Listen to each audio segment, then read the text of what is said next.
And the Justice Department is now considering releasing the transcripts of its 2-day interview with Epstein accomplice Ghislaine Maxwell. Ghislaine Maxwell, the former British socialite and convicted sex trafficker, whose name has become synonymous with the Jeffrey Epstein scandal, has just given a rare and extensive account of her interactions with Donald Trump during a 9-hour interview with the U.S. Department of Justice.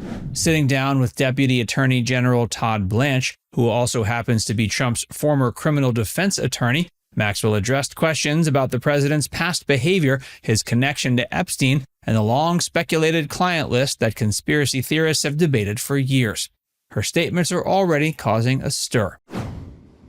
The 9-hour interview with the DOJ. It's very unusual, and the idea that it would be put out as a transcript, perhaps with a recording as well, obviously the potential for more information from Maxwell to get out there is large. I would also point out, though, it's not clear to us, was there a lot of adversarial questioning? In other words, did the Justice Department really push back on some of her assertions? I mention that because, of course, Maxwell was charged with perjury in a 2016 deposition involved in some of the civil litigation against her. That 9-hour exchange included nothing from her implicating the president. In essence, she met with Todd Blanche, the number 2 at the Justice Department, last month for 9 hours down in Florida.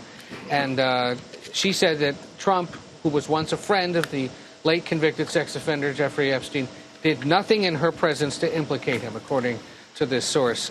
In late July 2025, Ghislaine Maxwell met for 9 hours with Deputy Attorney General Todd Blanche. The meetings took place over 2 days and were held under unusual circumstances, given Maxwell's ongoing 20-year prison sentence for sex trafficking. Blanche, a former criminal defense attorney for Donald Trump, was tasked with hearing Maxwell's testimony on a range of subjects, most notably her personal knowledge of Trump's behavior during the years when both moved in the same social circles as Jeffrey Epstein. According to sources familiar with the interview, Maxwell told Blanche unequivocally that she never witnessed Trump behave in a manner that would cause concern. These sources also indicated she was questioned about roughly 100 different people and that she, quote, didn't hold anything back in her responses. The DOJ has confirmed the existence of both transcripts and an audio recording of the sessions, although it remains unclear whether the public release will include the audio alongside the written record. Maxwell reportedly approached the DOJ herself to request the interview. While she did not receive a full grant of immunity, sources say she was given limited protections during the discussions. These meetings took place as she appeals her conviction to the U.S. Supreme Court and at a time when the Trump administration has not ruled out the possibility of a pardon. The potential release of the interview's transcripts is now under internal review. Officials have suggested the public could see them as early as this week. The decision is complicated by concerns that releasing the information could cause harm to individuals not directly involved in any wrongdoing. Trump, Maxwell, and Epstein, the public history. Welcome back to The Takeout. A source familiar with Deputy Attorney General Todd Blanche's interview with Ghislaine Maxwell tells CBS News that she did not implicate President Trump. Donald Trump's connection to both Ghislaine Maxwell and Jeffrey Epstein has been a subject of scrutiny for decades. Photographs from the early 2000s show Trump and Maxwell together at high-profile events, including a 2000 gathering at Mar-a-Lago attended by Epstein, Trump, Melania before she became First Lady, and Maxwell. Another image from 1999 captures Trump and Maxwell at a modeling agency anniversary celebration in Manhattan. During his presidency, Trump was asked on multiple occasions about his relationship with Maxwell. His public responses ranged from distancing himself from Epstein after their alleged falling out in the early 2000s to wishing Maxwell well following her 2020 arrest. Critics interpreted these remarks as unusually sympathetic towards someone accused of serious crimes. Supporters saw them as politically neutral statements, avoiding prejudgment. The long-running public fascination with Epstein's network and its alleged ties to powerful figures intensified after Epstein's 2019 death in federal custody, officially ruled a suicide. Conspiracy theories flourished, including the belief that Epstein maintained a secret client list of co-conspirators. Trump at times engaged with these narratives, flirting with suggestions that Epstein's death might not have been a suicide. But later his DOJ and FBI publicly stated there was no evidence to the contrary. The release of Maxwell's recent statements in which she claims to have seen no misconduct from Trump, may influence public perception of his involvement with Epstein's world. The birthday card and wonderful secrets. The president is lashing out at the Wall Street Journal today, threatening to sue them over a new report that claims he once wrote a bawdy birthday greeting to Jeffrey Epstein. And that's why Pam Bondi responded to Donald Trump on social media saying, quote, President Trump, we are ready to move the court tomorrow to unseal the grand jury transcripts. And that won't do it. That will not quiet the revolt in Trump world about this. Because with the publication of that story by the Wall Street Journal, Donald Trump has now sunk to the lowest point in his presidency because this story, and only this story, has separated Donald Trump from some of his most fervent and frenzied supporters in the past who are now in a frenzy of outrage about Donald Trump.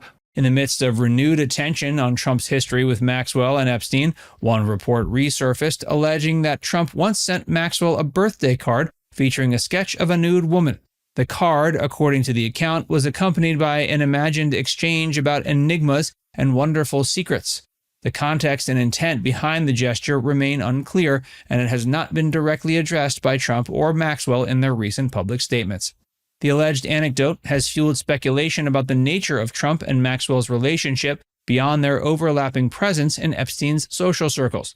While their encounters are documented in photographs and public event records, the precise depth of the friendship or association has never been definitively established. Maxwell's recent DOJ interview did not, according to sources, delve into personal communications of this nature in a way that implicated Trump in any wrongdoing.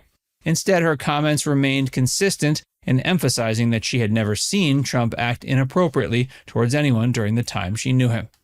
Nevertheless, reports of the card illustrate the degree to which even minor or ambiguous gestures between high-profile figures become magnified when connected to the Epstein scandal.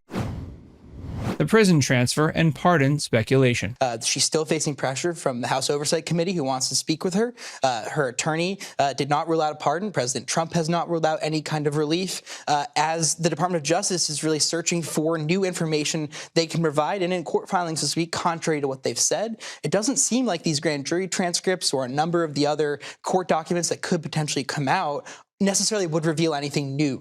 One of the more controversial developments preceding Maxwell's DOJ interview was her transfer from a federal prison in Tallahassee, Florida, to a lower security facility in Texas.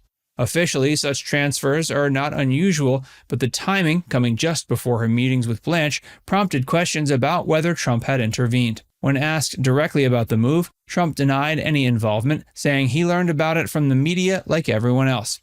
He described the transfer as, quote, not a very uncommon thing, and emphasized that any discussions between Blanche and Maxwell would have been, quote, totally above board. Still, Trump has notably refused to rule out the possibility of pardoning Maxwell. This position, combined with her own legal appeals, has fueled speculation of a potential quid pro quo arrangement. While no evidence has been presented to support such a theory, the public's fascination with the idea persists, particularly among critics who view any leniency toward Maxwell as politically motivated. Maxwell's lawyer, David Marcus, stated after the meetings that his client, quote, would welcome any relief and had been fully forthcoming during questioning. The pending release of transcripts. Epstein's former girlfriend, Ghislaine Maxwell, has said through her attorneys that she does not want the grand jury transcripts in the case to be released. She says the material amounts to hearsay and it's not material that should be seen by the general public. As of now, the DOJ is still determining whether to release the full transcripts of Maxwell's 9-hour interview to the public. CNN and ABC News have both reported that a decision could come as soon as this week, but officials remain cautious about possible repercussions. The existence of an audio recording adds another layer to the decision-making process. While a transcript provides the factual record of what was said, audio can convey tone, inflection, and nuance that may shape public interpretation. Trump, in his comments to Newsmax, made it clear he supports releasing the information at the appropriate time, but reiterated his desire to avoid harming people, quote, who shouldn't be hurt. If and when the transcripts become public, They'll likely be analyzed line by line by both political allies and opponents of Trump, as well as by those continuing to investigate the broader scope of Epstein's operations. For now, Maxwell's insistence that Trump never behaved improperly in her presence stands as the most definitive account she's offered on the subject. So many unanswered questions.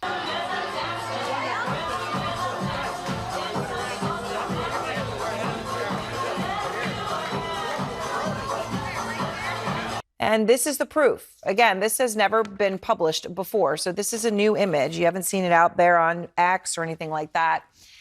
This is the proof that Epstein attended Trump's wedding at the Plaza Hotel in New York. And in the photo, what you see is Epstein entering the Plaza Hotel.